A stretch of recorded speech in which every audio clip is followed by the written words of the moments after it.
Welcome back, everybody, to another edition of Kicking It with Cal. I'm your host, Cal Deneke. We have a very special guest today. Carter Lotz is in the building, visiting from Detroit, Michigan. We're here in Macomb, Illinois today after a beautiful Thanksgiving. Carter, how you been doing? Pretty good. Moved up to Detroit about 3 months ago, so it's been a busy 3 months. So nice to have a little break.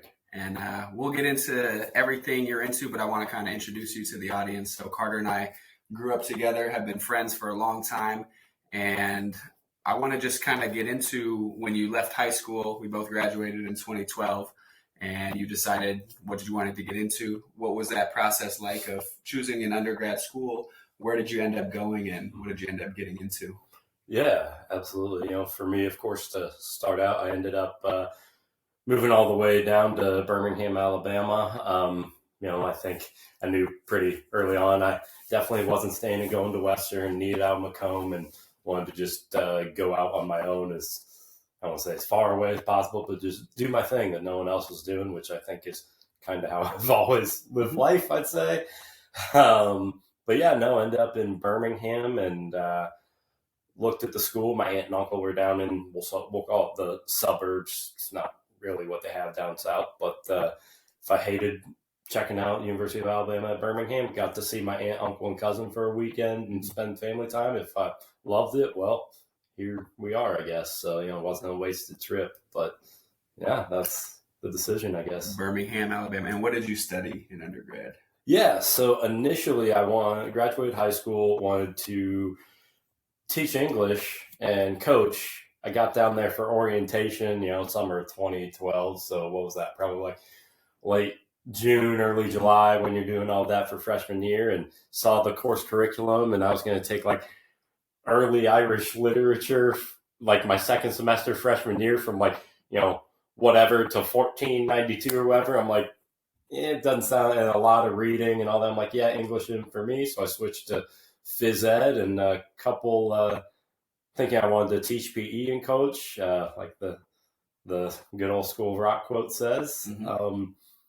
And a couple years into that, I always said I never wanted to do business growing up in a, family business. I just, was always around me, wanted to get away from that. And the more I got into my major and degree, I'm like, I can't teach for, however many years, 30 years and coach, just doesn't interest me.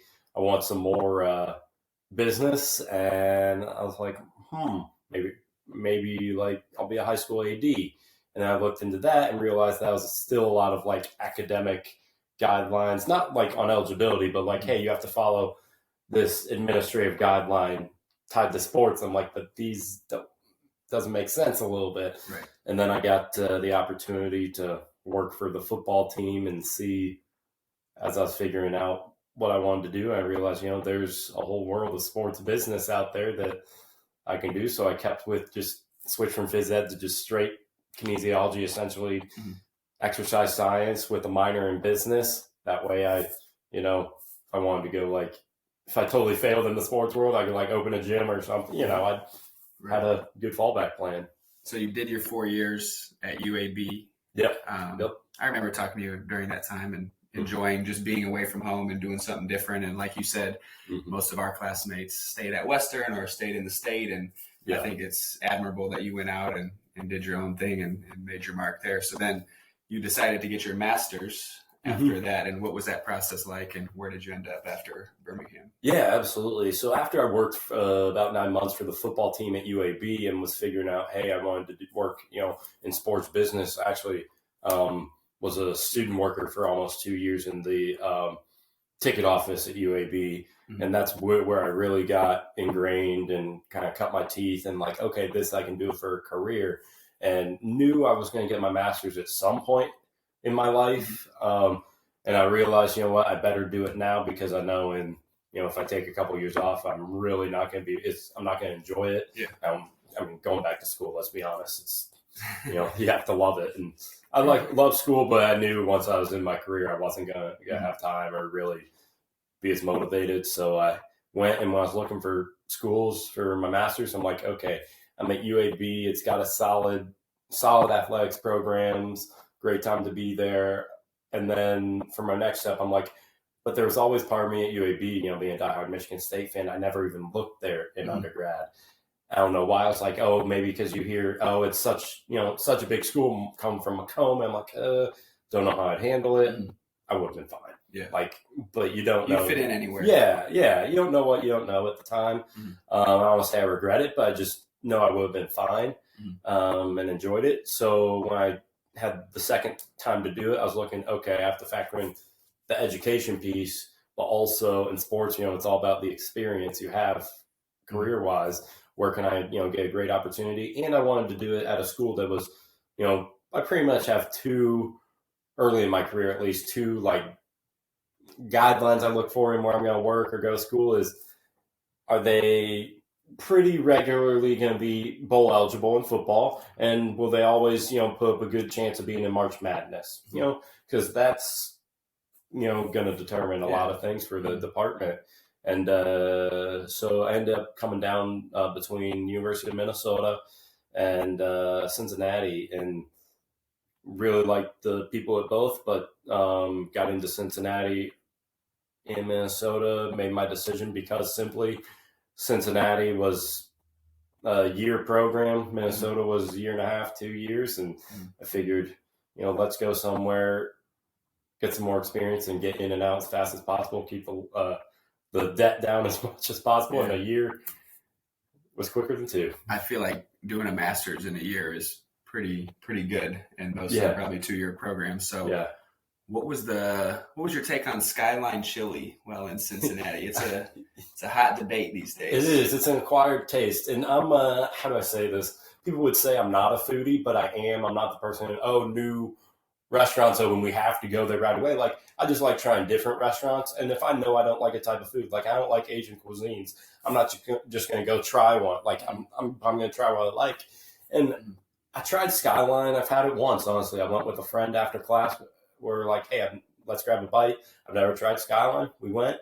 I'll start off by saying I can understand the craze with it, but it is definitely an acquired taste because it's like roots. I was looking into it. It's like the culture. It's like comes from a Greek recipe, and it's a meat sauce. It's not like beans and all that. It's more like a chili mac, but chili mac is even different from a flavor.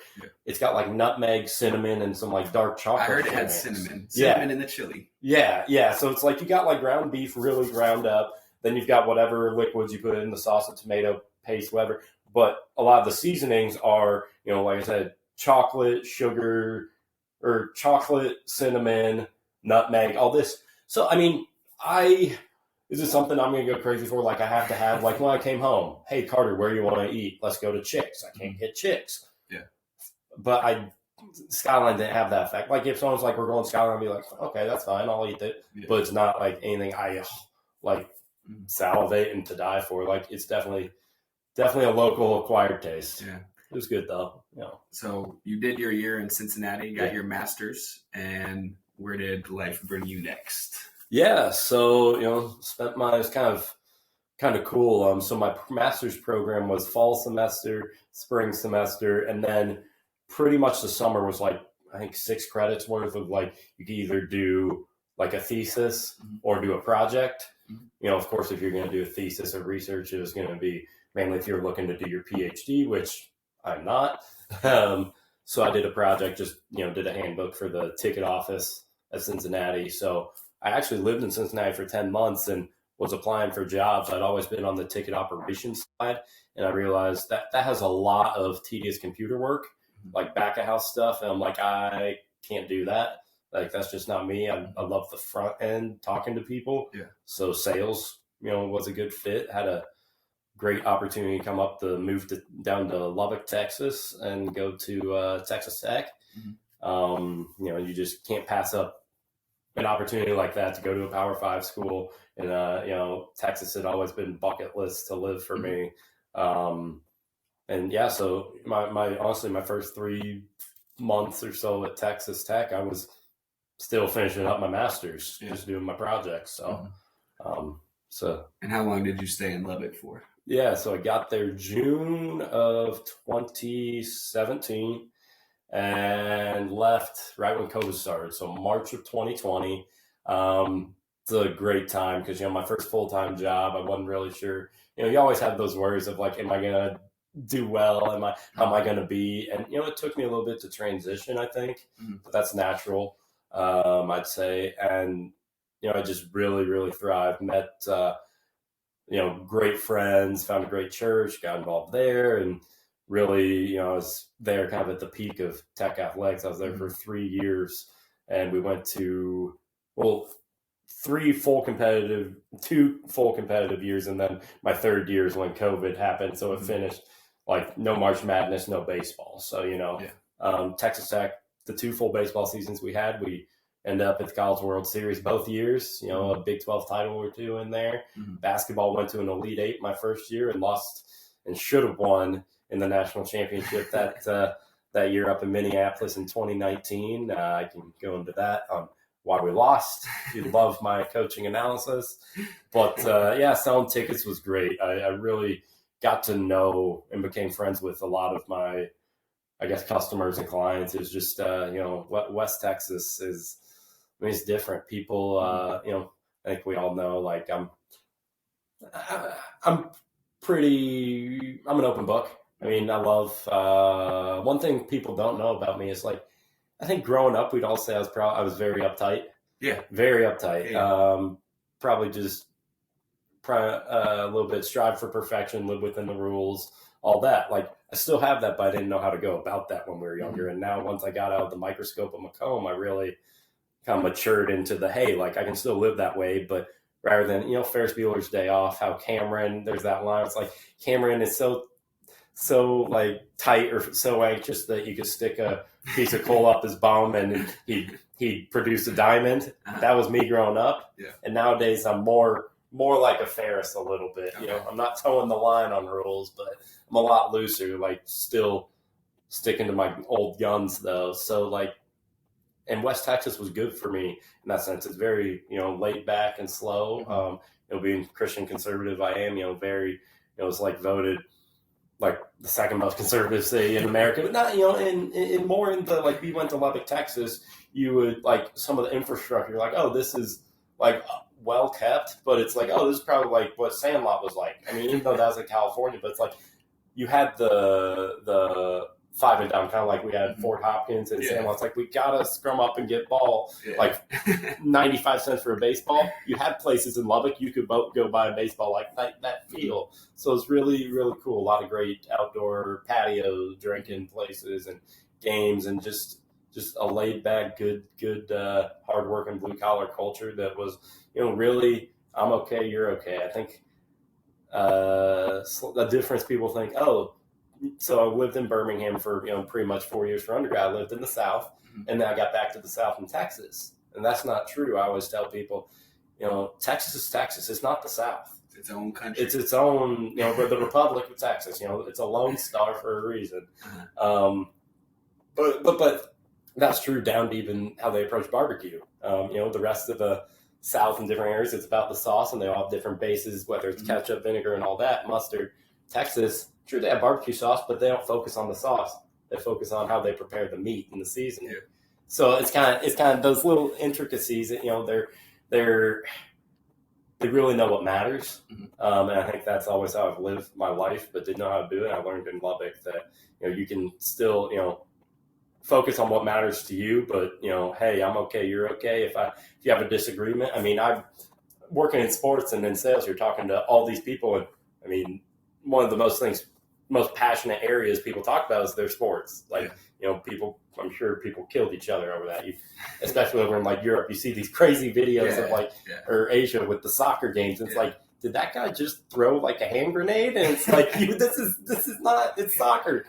They might end up in a draw. Like, it's not that trivial, but it is to some people. And, if the game's Saturday, if I'm calling someone on Tuesday after a football game, seeing if they're coming out in 2 weeks, and they're like, oh, no, and they just gripe and moan and like, I don't like the coach, or the so-and-so is terrible quarterback, blah, blah, blah. It's like, the cool thing about being in Texas is, Midwest, you have Midwest nice, which can be a little passive-aggressive.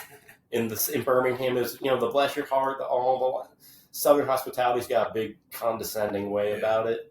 But in Lubbock, Texas, West Texas, they're going to speak their mind and tell you, but, it might be a 5-minute conversation. 3 minutes might be doing that. But as you're wrapping up, like, they got it off their chest and, hey, hope you have a great rest of your day. And, I'll see you out there at some point, but not right now. Like, it's how life should be lived, in my opinion. Yeah, that's cool. And I know you loved your experience there. And if you can't tell by now, folks, Carter loves to talk, which is why I wanted to have him on the podcast, because I knew he could, have a great conversation with me. But I want to know from your experience in the sales and ticketing industry, you love to talk, you're very personable, you love to, converse with people. So what's your secret, or what are some things that in your industry you think work when trying to get people to buy tickets to a game or buy a suite or get a group? What have you learned in that realm? Yeah, for me, I always go into, and part of the reason I'm more on the fundraising side now, which I know we'll hit on in a bit, is I'm not a sales guy. Like, sales is not my thing. I really got into the sales side of ticketing because, I worked at UAB as an undergraduate student assistant in Cincinnati when I was in graduate school working in the ticket office. I knew what I loved was like being on the phones and meeting people face to face at games and helping them that way, really being of service. But that side of things, on the ticket operation side, those are the people who prepare for the game. When you go to will call to get your physical tickets, they're the ones who like printed them off, and they built, when you go online to buy a ticket, they built that whole map. And I didn't want to do that. And so when I was looking for a job, I was like, how can I like really like serve people? Like, my 3 passions, I've grown into realizing, throughout all these stops is, it's serving others, sports, and business. There's a lot of areas I can do that in sports, but for me, it just happened to be able, on the communication side of things, so I think for me, it's not about being salesy, it's about being authentic. Some people have to be salesy. That's fine. If it works, it works. Find your flow. But, I think for me, it's all about, meeting people where they're at and bringing them where you need to be. Because, at the end of the day, I've got one of my best friends working. He works at a huge school in Texas, not Texas Tech. He always says, the bottom line is the bottom line. And it's kind of, double entendre, I think, kind of funny. It's like, no, you're right. It is, because you still got to pay for something. Bring in the money. So I think for me, it's just, hey, understand what the end goal is, but going about it in a very authentic way, because people really buy from people. And a lot of folks don't understand that. That's, hey, your job is to win, lose, draw, coach leaves, whatever's going on the product on the field. I can't control that, no way, or else I'd be coaching. And so I think it's really just, being that person who people want to buy from.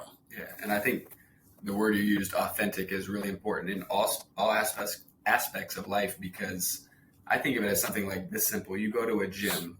Sometimes there's big gyms, there's commercial gyms, and then there's small town gyms. And I was going to this small town gym when I got my first job, and the person working at the desk was so real and so authentic, and just having that conversation and building that rapport over the 2 years I was there was super important to me. And I didn't realize that meant something until I moved to a bigger area, and now I'm at a bigger gym where like no one knows anyone, and you just, you don't feel as connected because it doesn't feel as real, which I think I learned that lesson very early on in my career. And I think it's something that you can just take to all aspects of your life. No, that's a great example. No, I felt the same way, living in all these places. It's like, there's been some schools I've had access to, like student athlete gyms or the track and all, or stadium to run the stairs.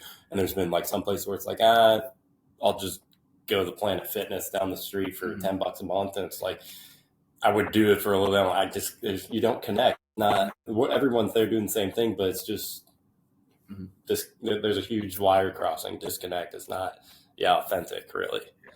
So moving on to your next endeavor in life, you ended up in Louisville, Kentucky, working for the University of Louisville, my favorite college basketball program growing up, which I was super excited for you to get there and to be able to experience life there. So what was that process like getting to Louisville, and how was your experience working for the university?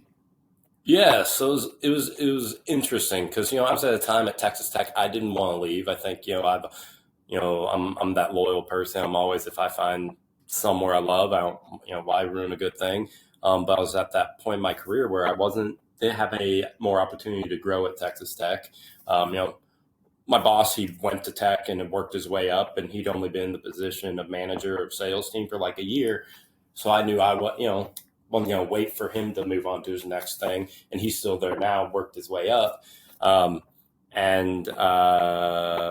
It's just ready for something new. So I went to Louisville. Interviews were great. I knew it'd be, was familiar with Louisville because, driving past it on my way down to Birmingham a lot. I've been there for a weekend, wasn't foreign to it. And I think for me, the people talk about, COVID really screwing things up. The day I walked out, it was March 17th, 2020, I believe was my last day at Texas Tech. I mean, normally when you leave jobs, you get, at least a happy hour or whatever. And I don't need all that stuff. But it's nice to, just feel appreciated. Yeah, feel appreciated, feel appreciated, and get that closed door, turn the page, close that chapter. And, I didn't get that, which was, hey, I'd go with the flow. I don't need it, but it's great for everyone. But as I was walking out at 5:00 that day, March 17th, 2020, I was going around saying my goodbyes, and people were just kind of saying bye, but they were so focused on getting their laptop set up to work from home the next day. I'm like, and at that point, Louisville had already been working from home. So I was going from, hey, no matter where I'd be home. Well, when I got to Louisville, I ended up working from home for a year and a half.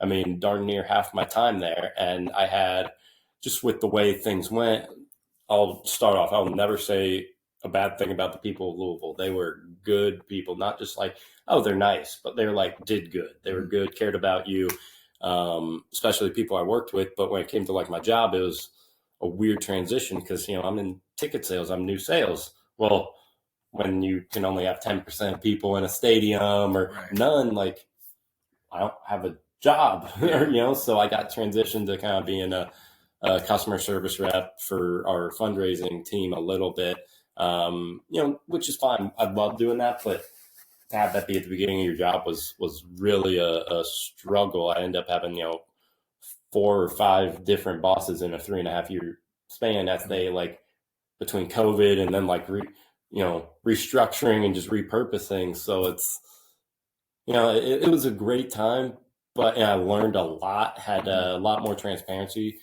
I think how they ran things, I knew more information from at a higher level than I had at other places, but my daily job just, as time went on, we realized wasn't the fit I was looking for. So I guess I'll wrap the Louisville, this part of it up by saying that, as I went on, I'm I realized I didn't want to be in ticket sales. That was never my long-term goal, I guess. So it was my next step going from account executive, kind of the entry level at Texas Tech, to senior account executive of sales at Louisville. Next step is running my own sales team, which I never wanted to do. So it was well, what do I do next? So that's kind of where Louisville brought me, I guess. And I feel like it's tough for anyone to move during the pandemic because, so much in the world was changing, and you're such a social butterfly that having to work at home for a year and a half, moving to a new city, I'm sure was tough. And it was tough for me to move to Florida right in the heat of the pandemic, although Florida didn't really recognize the pandemic. So there was not as much adjusting. But I commend you for making all these stops along the way because, some people get a job, work it for 40 years, retire, and, never leave. So you're getting to experience different parts of the country, which I think is awesome. And you also bought a house when you were in Louisville. So what was that like being a homeowner before 30? Yeah. So when I first moved, a lot of people don't know, of course, because, having family there, the greater Louisville area, they call Kentuckiana because, Louisville sits right on the river. You go in southern Indiana is right across the way. So I actually, my first 8 months, rented a great apartment in southern Indiana. And, at the time, of course, the pandemic, housing prices were great. Interest rates were phenomenal. And I was sitting there, and my parents were like, "Hey, Carter, you liking Louisville?" So I was like, "Yeah, I really did like it." Other than reasons we clearly know were out of my control of not being able to do much socially. And And so they're like, well, have you thought about buying a house? I'm like, well, no. Like, they're like, well, you save all this money. And like Texas Tech, I knew what my like hourly, how much I'd make, like if I didn't have overtime or commission in sales. And that's what I lived off of.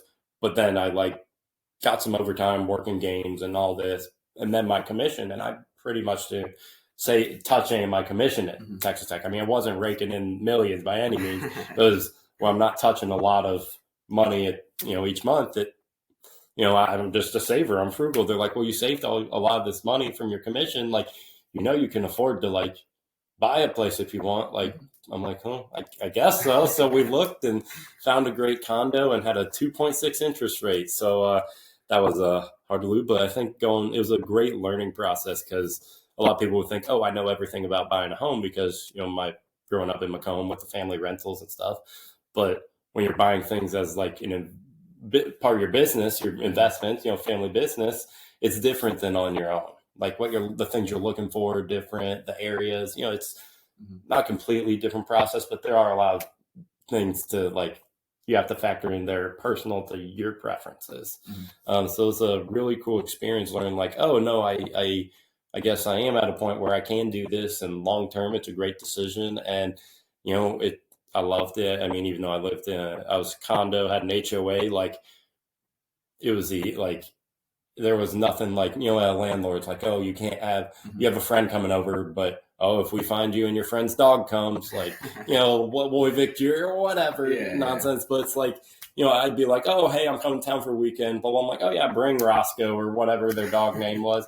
It's like, they're like, you sure? I'm like, yeah, I own. Like, no sense in you paying someone. Like, I got room if you're cool with that. They're like, if you want to travel, they're like, awesome. Like little things like that. Just, you have to worry about, like, simplifies life, I'll say. Yeah. And the big debate in that city is how to pronounce it. And, I've been there multiple times. My family's down there, but, I still say Louisville. But what's the talk of the town when you hear someone say Louisville as opposed to Louisville? If they say, hold on, let me think this out. Louisville, it's acceptable. As long as you don't say Louisville, Louisville. Yeah, I don't know what other option. Don't pronounce the S. It's like here in we're in Illinois. Yeah, it's not Illinois. A lot of people, because we're rural folk, will say it's Illinois, ELL. But I say Illinois or Illinois, but it's not Louisville, it's okay. But it's Louisville. Like they say, it's like bourbon capital of the world. And I saw a glass one time in one of the shops when I was just walking around with a friend visiting, and it was just a bourbon glass, and it had like the phonetic spelling is like LOL or LOOUHVILLE, like spaced out, and then the definition, or rather than definition, it said Louisville. Pronounce it like you've been drinking our bourbon. It's like, so if you it's like slur it. It's Louisville, Kentucky. And so from Louisville, you made your way to Motown, aka Detroit, and we know you're a Michigan guy and you have ties to Michigan sports. So this has been your last stop along the way. What's Detroit like? And kind of shout out your school that you're working for and tell us a little bit about your latest experience. Yeah, no, getting up to Michigan, I don't really have a written down bucket list or anything. It's kind of like as I go along in life, like I realize, this is something I've always wanted to do, or I maybe accept that it has been, because I'm pretty, open-minded to what life brings for the most part. And I think that's the biggest misconception about me is people think I'm closed-minded, but no, I love differences, like being in those, like I want to say I thrive on awkwardness or uncomfort, but I think a big problem just period in life is people don't talk enough and they don't listen either. And so it's like, I know who I am and people know who I am because I'm fine with sharing that. I don't care. I'm not like here to like throw anyone's mind off or like be like, oh, I don't like you, whatever. It's like, I want to appreciate and understand your differences. So like for me, that goes back to, like, hey, I'm cool with moving a lot of places, even though there are some places on that list in America that I'm like, I just couldn't do it from preference. But yeah, for me being in Detroit, living in Texas was always a bucket list item. And but living in Michigan is really, Texas felt like home. Out of all the places I've lived, from a whole overview, factoring in I've only been in Detroit 3 months or so, and really jumped into my job. I like it a lot. It feels like home, for sure. And I mentioned earlier that I was in ticket sales and didn't want to take that next step as a head of a sales team, but didn't know what I wanted to do. So in athletics, one of the other revenue generating arms that focuses on money is the fundraising arm, which we call development. It's, when you think of like city development, of course, it's like building up facilities and money. So, developing athletics, not just facilities, but just in general, you got to pay for scholarships and all support the student athletes. So now I am the director of development for Wayne State University athletics. And, I think everyone's like, oh, you're in Division II now. It's like, you feel much different. I'm like, for a lot of people it'd be an ego trip that they have to be in the high school, and I've been there, for years I've been there. And for me, it's not about that. It's about what I'm doing and the impact I get to make. So I think, in Detroit, Wayne State, I mean, we have 23,000 undergrad. If you add in the med school, grad school, and law school, probably, closer to 30. In Detroit, which is, back, it used to be, really dangerous. I think St. Louis took over most dangerous, sadly, in America. But Detroit's really being revitalized. A lot of improvements in the city, and it's just fresh air, and people love it. I've heard good things about what Detroit's doing in the city. Yeah, it's been, I've only been there a short time, and other than, when I've lived here or lived up there, I think I had like a layover in the airport one time coming back from Florida over spring break, like 15 years ago. So I'd never really experienced that part of the state. Yeah. But it's been really, really cool to build, because the athletic department I'm in, Wayne State, there you go, Wayne State Athletics, the Warriors. We're Division II, but we're in one of the kind of like Western, in the sense of like, the for FCS for football, they just wrapped up their last year in the Missouri Valley Football Conference. We're in the Great Lakes Intercollegiate Athletic Conference, GLIAC, the GLIAC. Yeah. And like, we have the best, like we had the back-to-back national champion for D2 for football, Ferris State. And a couple of years before that, they won the basketball national championship back-to-back. They're great hockey school. Then we have, a lot of people don't realize, there's Grand Valley State. For a Division II school, they have a beautiful 12,000 seat football stadium. Like, you don't have that. We don't even have that many seats here in Division I at Western. Like, and like, for example, their longtime coach who'd been there for like 15 years or so, I don't think he ever won a national championship, very competitive, continued with their success. He just got hired to be with Luke Fickell as a coach at Wisconsin. Like, people were like, he went from a D2 head coach and now he's in the Big Ten. Like, you don't have that. So the competitiveness, and Brian Kelly, that's where he got his start coaching. Okay. So like, that's their history. Like, Brian Kelly is well respected. Yeah. May not be well liked, but well respected. Yeah. I kind of take your situation and compare it to mine, where when I was younger, I really thought of, I wanted to either coach college basketball or college baseball, or even like varsity high school. And now, I coach middle school sports. And to me, it's not about the status of where you're at. It's about the fit and how well you fit in with where you're at and what school you're at. So I love that you're, going from a D1 to a D2 means nothing. It's about the fit and the people you're around. And I like that you're, having that approach towards it. Right. Yeah, no, absolutely. I think for me, what it's, like I said, going back to my passions of serving others, sports and business, like being in this role, Wayne State, we're in a great period of transition, which is growth focused and the growth mindset. We have a new president at the university starting this school year, for the last couple months, for the first time in 10, 12 years, a new athletic director for the first time in 20 some years. Just a lot of changes. And the role I'm in, the head of fundraising, I'm building completely. Like, they didn't have true fundraiser or any focus on fundraising for a long time. And I'm getting to build it, but also build it with the mindset of, hey, like talking to my boss is Peter, who's an associate VP on the campus side in advancement, and the athletic director, Erica, like, hey, what's our vision? It's like, I want to make sure I have the same vision. And Erica, being athletic director, said like a MAC school, which we know MACtion. I love that. It's all those directional schools in Michigan, Ohio, all these schools. UB Buffalo, baby. Yeah, UB Buffalo, where the family is, where your cousin played, right? Not played. No. Coached. Yeah. Okay. Yeah. But anyway, yeah, those great schools that they're going to go to bowls. Like, they were very competitive. Never going to win a national championship, especially today's day and age, but very competitive. It's like, we're a Division II school, and that's what we're striving for. And so, getting to set it up like a Division I is, but at Division II level, like, if you have a Division I mindset at that Division II level, like, competitively, are you really going to be able to be touched if you get there? No. Because last year we have 17 total sports between the men's and women's, and they have the Learfield Directors Cup, which tells you, like, at the end of the year, you get these points based on how you do nationally, all that. And pretty much it takes that at every level, but for Division II, they take all Division II athletics departments, and all the teams they have that compete, and take a collective of how they do is the simple way in one school year. Last year, we didn't have a great year in football. I think we won one game last year in football, and the men's and women's basketball, they were all right, not as good as they had been. Had an off year, I think, a younger teams.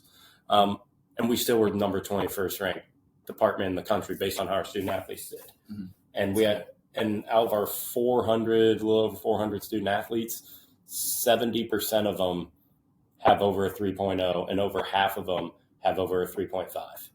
Like, academics come first. Folks. Yeah. And so for me, I think the big difference in my job while I'm building this, which I've loved, is I bring in money because it affects our student athletes and what we're able to provide for them as a department. Division I, you're like, oh, the money's going towards that football team, or that coach making a gazillion dollars to lose. Like, Jimbo Fisher's getting $77 million guaranteed, was making like $27,000 a day, I think, and he got fired. But he's going to get every penny of it because the way his contract was set up. It's like, that's not the case. Most schools, or even Division II, like, I know the money I bring in. I'm walking down the hall and I get to see like a softball girl and like, hey, how's your day going? Or a basketball guy, or whoever, our student athletes, I get to know them. Not because I just have access to them, but it's like what I'm doing matters. We're at Division I level, higher level, like at Louisville's and Texas Tech. I knew it mattered, but it mattered, I think, more to the fans. Whereas the impact I'm making at Division II is like needed. It's a necessity where like you're replaceable at Division I. Yeah. Just kind of like the student athletes sometimes, sadly, with all this transfer and right. Yeah. So you've had a lot of stops along the way in your short career so far. So what would you say is the biggest takeaway from seeing different parts of the country, getting to experience different universities and meeting new people, and what do you take away from your experience so far? Yeah. That's a great question. I think for me, so far today I haven't been too bad, but you'll notice that whatever comes on my mouth, like accent wise, is it's either gonna sound Southern, Minnesota, or like get really Midwestern. I don't know, have one laying around. I don't think your teacher. I don't know if you have a briefcase these days or you wear just backpack. See, but that word I say backpack. I don't know why. That's one word that gets me. But and I still say pop. I still all the kids don't know pop. I tell my kids like, hey, what kind of pop do you drink? And they're like, Mr. Denicky, what is pop? It's soda. And I'm like, it's pop. It's pop. Absolutely. They're like, you're born in the 90s, weren't you? No, it's not even 90s. It's a Midwest thing. Because my buddy from outside of Philly, we're almost 30. He's a little older than us, a couple years older than us. He's outside of Philly, so it's not even generational. He goes, I say pop. He goes, it's what the weasel goes, Carter. And I'm like, no, pop. He goes, soda's okay, or whatever. But I mean, in the South, they call it Coke. So when we go to the restaurant, hey, what kind of Coke you want? And they're like, and we'd be like, vanilla, cherry, diet, Coke Zero, whatever. They'd be like, but in the South, they'd be like, a Southern would be like, well, what kind do you have? And they'd be like, well, we got Pepsi, Diet Pepsi. So Coke is pop to them. They just use the brand. I mean, granted, Coke is in Atlanta, the fact, all that. But like to them, we're like, no, that's like a brand. I'm going to order a Coke. I'm not going to pick what type and pick like just any carbonated beverage. But yeah, for me, culturally, I think, food, food, of course. I think an accent, like I said, my accent, when I'm more tired, I'll get the drawl. But, I still say like Lubbock, Texas. I say Texas, all that, and Louisville, Kentucky. But it just depends. So I've got that. But I think culturally for me, I've really learned that, and this goes in sports. Patrick Mahomes, I missed him. Had he played his senior year in college, he would have been the quarterback my first year at Texas Tech. Yeah. Like nuts. Or Danny Amendola. I was in the tunnel at basketball. I was watching a game and he was getting ready to do something like during a timeout. Like just all these people that we'd be like, oh my gosh. Like at Texas Tech, another one was I was leaving a baseball game when we were playing Texas, and Cody Clemens was Texas' first baseman. So Roger was there. Rocket was. I was leaving the game later, whatever. It was me, one of our public safety officers, who was walking Roger Clemens back to the car, and Poke said, he goes, hey, can you take this picture of me? He and I'm like, yeah, absolutely. But like, to me, you get around these people and I don't even like interact with them. I'm just near them. Yeah.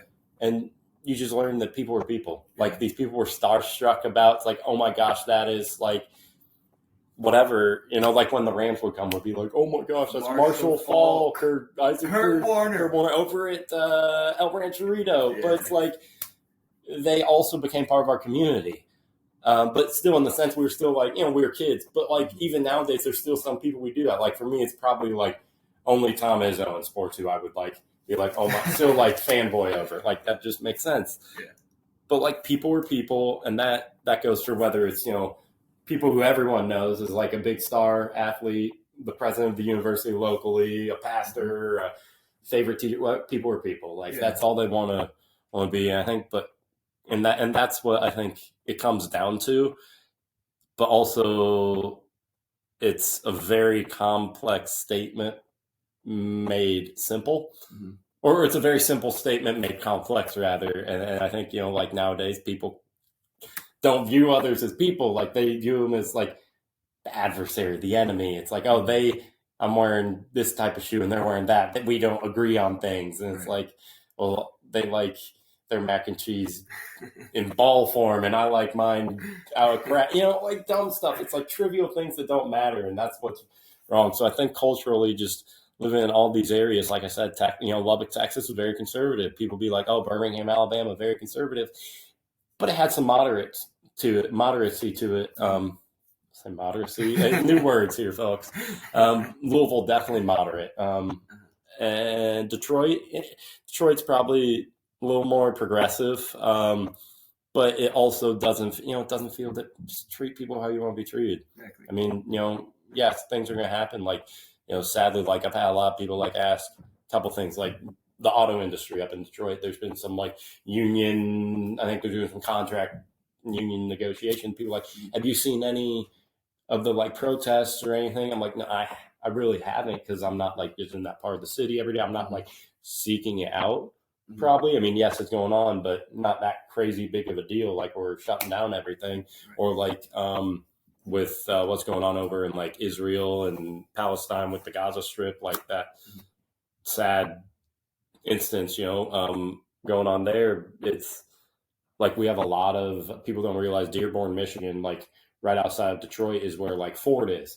That's the highest like per capita Muslim per capita concentration or living, in America, because a lot of the engineers are for it and all that. But also we have a whole bunch of Jewish folks in Detroit. Like there's a huge Albanian population. They tend to go Jewish. I think maybe some Catholics, but a lot big Jewish and Muslim. And I had people ask like how's Detroit? Like, have you seen any protests? Have you seen anything? I'm like, no, like honestly, and that's not because I'm not like I haven't heard anything. You'd know if something were going on. Like when I was in, just the people were people, and that's, if we just thought about that, be great. I have my uncle. I think you remember my uncle Harold a little bit. Kip, his nephew, whatever. But Harold came up, or my cousin, whatever. But anyway, lived in Macomb for a little bit. Harold had to say he got a book, and when he was going to Western or something from his favorite professors, like a graduation president or something. Harold was like the like student body president at Western, and he got this book. he said he never read it. He never got past the title because he said he figured if he understood the title, he had it figured out. Whatever. I don't think that's how books work. But it literally was called "I'm Okay, You're Okay." I'm like, that's pretty profound. Yeah. Simple and profound, but we all have the answers. Right. So, I think it goes back to me. People are people. Yeah. That's what I've learned. We're going to try a new segment here today called First Thought. This is your idea. So if I'm doing this 30 years from now with some folks, we could say it started here. So I've got a list of things, Carter, that I'm going to just say. Yep. And I want you to tell me the first thought that comes to mind. Cool. And we did, kind of talk about a framework for this conversation, but this part, I know what we're doing. I don't know any of these topics. Okay. So this is first thought. Go back to that authentic. This is what comes. Yeah. Okay. And feel free to elaborate or just give me a word or whatever. So. Okay. First thought, Macomb High.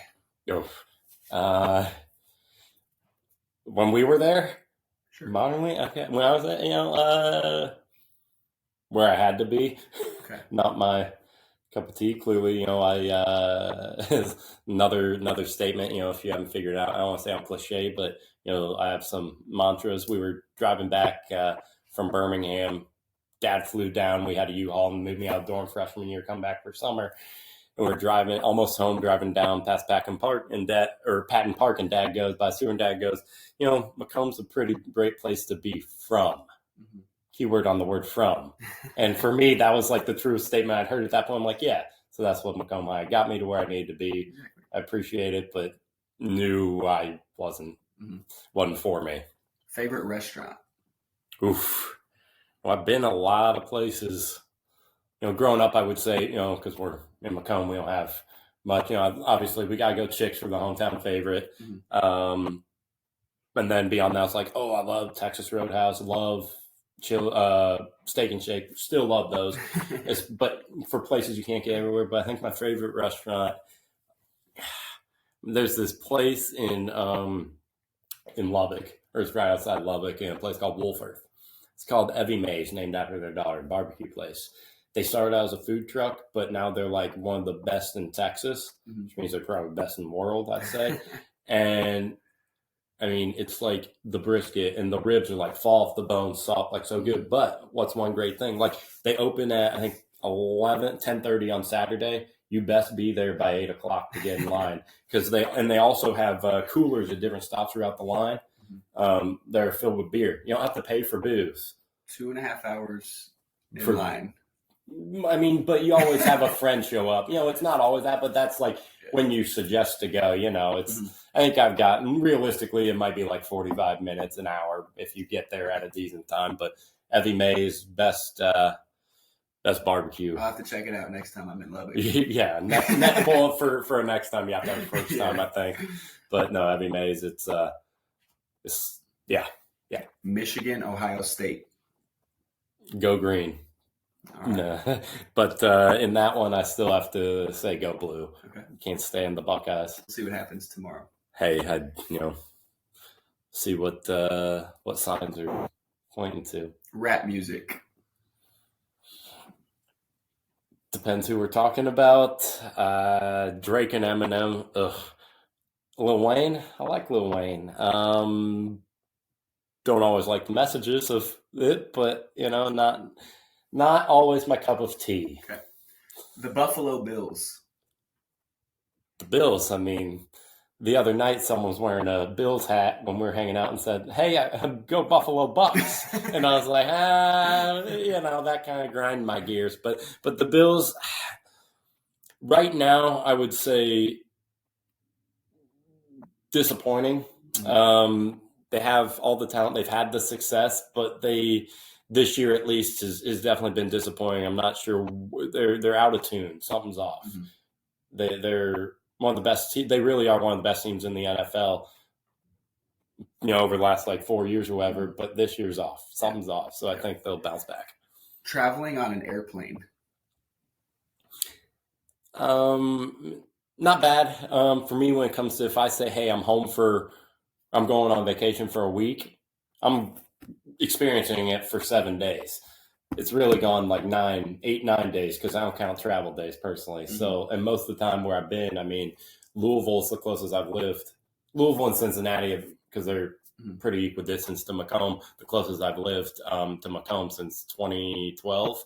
So, I mean, Birmingham was 11 hours, Lubbock, Texas, 16 and a half or plus. 7.5 here in Detroit, but Louisville and Cincinnati were 6.5, so I drove home. Mm-hmm. But now needed, I'd say, for airplanes. And the last one, turning 30. Turning 30.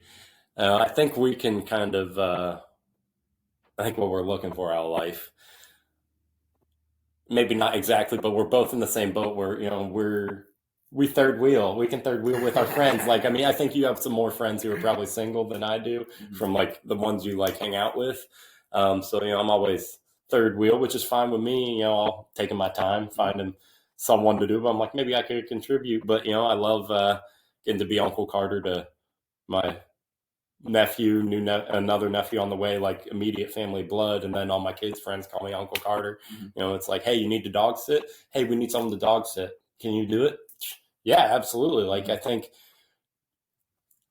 in this time, being, with my faith in Christianity, we talk about our singleness. Like, yes, it's so important for a marriage, but singleness is like, don't overlook that. And I think whether you're a believer or not, like, that's a good thing to think. Like, you can do so much when it's just like when you're the one only voice really putting your schedule together and what you have, like, you might not be able to coach as many teams. Like, what was the most you coached 3 or 2 in 1 year? 3 in a season. Like, you're married or you have someone else to bounce with. It's like, got to give up 2 of those teams. I can only do basketball. I can't do track and volleyball, or, whatever. So I think, for me turning 30, it's, just keep growing in my career, keep laying roots in Detroit, and, hopefully, maybe don't make it till I'm 42 till I find someone like that. But no, it's worked out. So I wanted to share a couple childhood stories. I'll start off by one that's vivid in my mind. So Carter and I were in the same 6th grade class together. And, I was a good student. I wasn't the smartest kid in the class, but I remember doing a project, don't remember what it was on. And me and a classmate did very well. We both got 100%. And on my paper, the teacher wrote best in class. And on my classmate who I did it with, they wrote best by far. And we were ecstatic because it was, probably worked on it for a week. And then I showed Carter my paper, and he was really upset that the teacher had gave us the shout out, best in class, best by far. And I remember Carter throwing a hissy fit and going up to the teacher and saying, this is ridiculous. Why did you write that on their papers?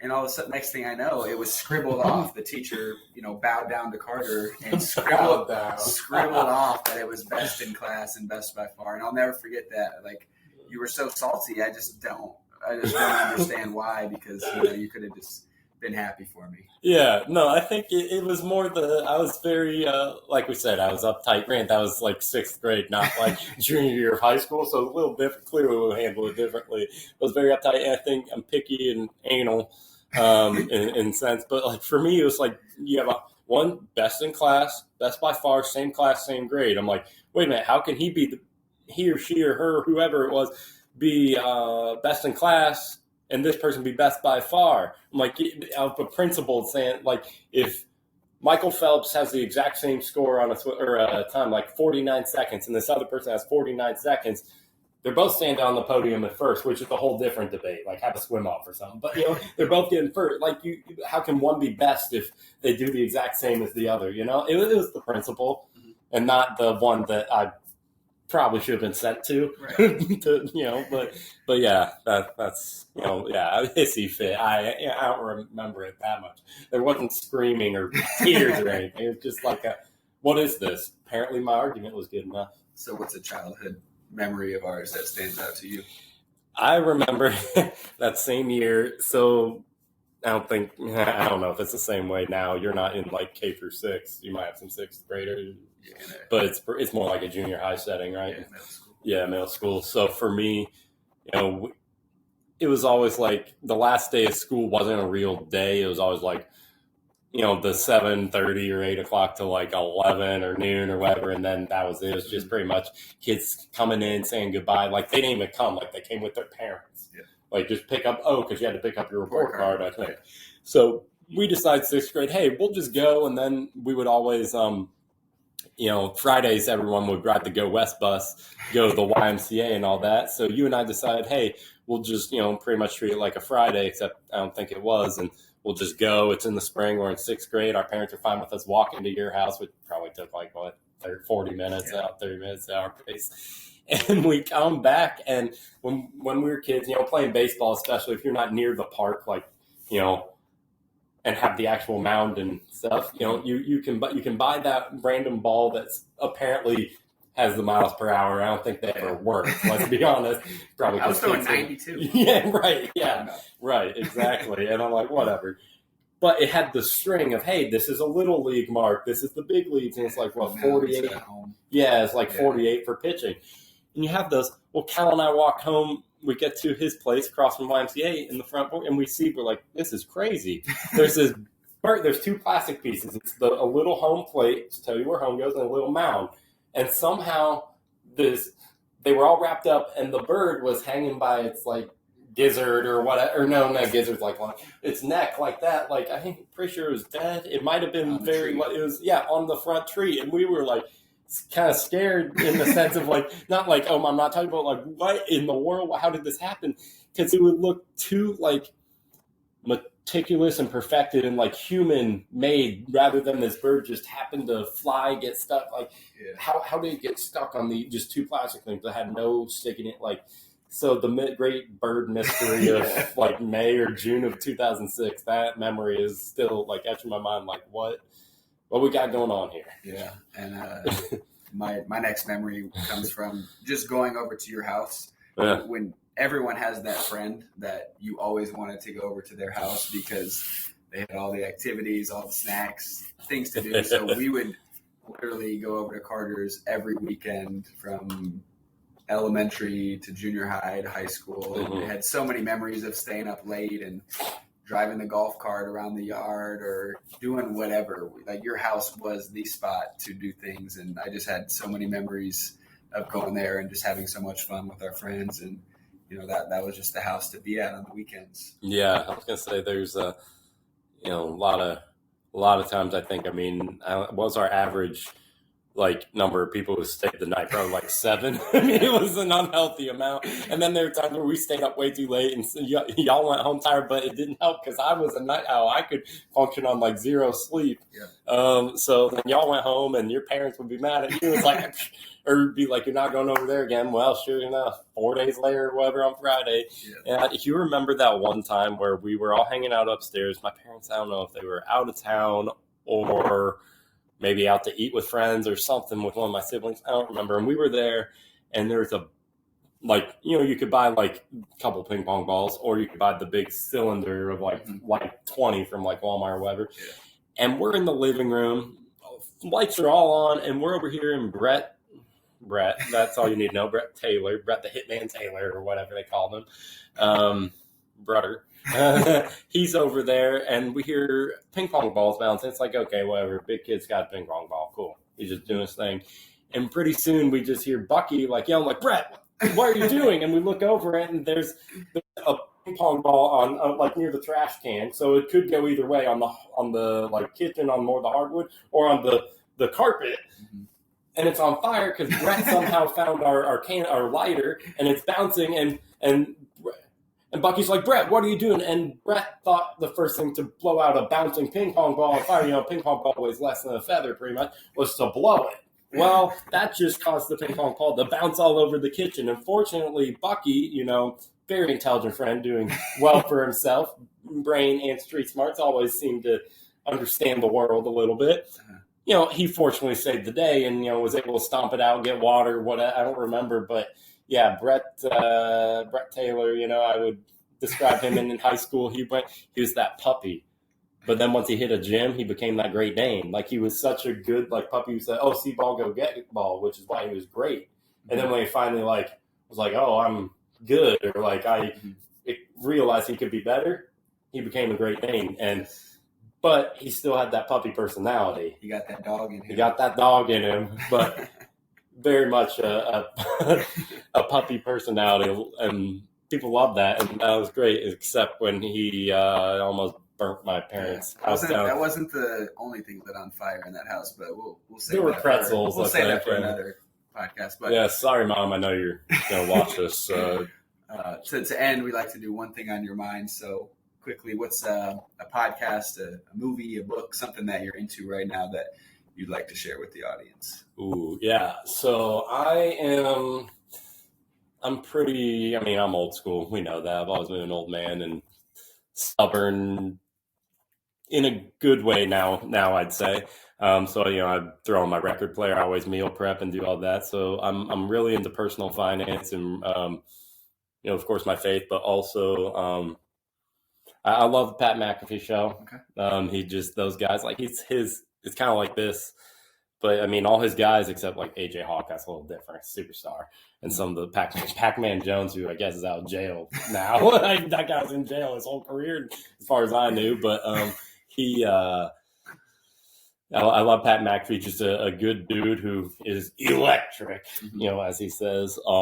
But I'm big into Dave Ramsey, too. I just love learning about personal finance and, best ways to do that. Because I think for me, we teach a lot of things, and you might, have insight on this. That it's like, why are we teaching this information or this class or, whatever? And now, like, we know kids can't function. Like, our generation struggles to function, and kids who below us were like, they can't even like tie their shoes on their own, or it's not, you get the point. Like, they're like, I don't know how to do this. And it's like, you don't know how to like pour your own glass of milk or whatever it is. That's just the old man in me coming up with embellishing things. But I think for me, it's I love listening to just a lot of like personal finance and podcasts. But if I have one podcast, I'd say it's not really a podcast anymore, but Pat McAfee and there's someone, I can't think of the name of it, but I listen to it all the time. But yeah, just big in personal finance. Really take care of yourself. It's not about what you make. It's about how you budget what you make and live below your means, and really just making your money work for you. Like, people, that's another thing we don't talk about enough. It's like, it's math. Mm-hmm. It is literally math. And we're all up against the same taxes and all that. So it's not one of us is better than the other. Right. So I appreciate you coming on. Yeah. It's been a pleasure. That was good. And until next time. Yeah.